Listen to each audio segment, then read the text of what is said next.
So far as the government policy is concerned, we find that a sum of rupees 4 crores has been allowed to be invested this year. Stop.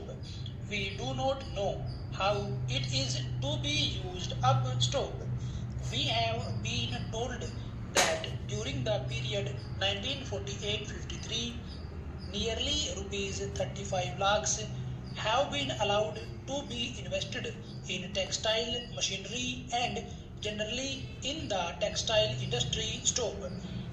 We have seen to what extent cotton and jute have been dominated by the national capital, to what extent they play the role as against the demands for them. Stop.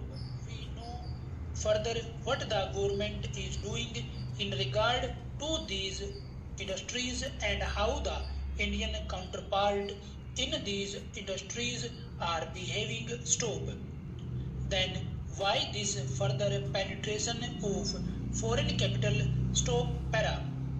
Even in regard to the expansion scheme, we find that paints, soaps, electric fans, and machine tools are some of the industries where the government is allowed foreign interest to establish or expand their factories. Stop.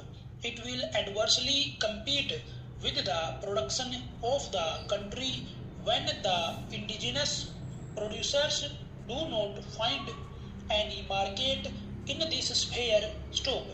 Therefore, we have got to see to what extent the capital issue has been regulated by this government and particularly by the finance department, so that the national well-being of the country could be guaranteed. Stop. Para.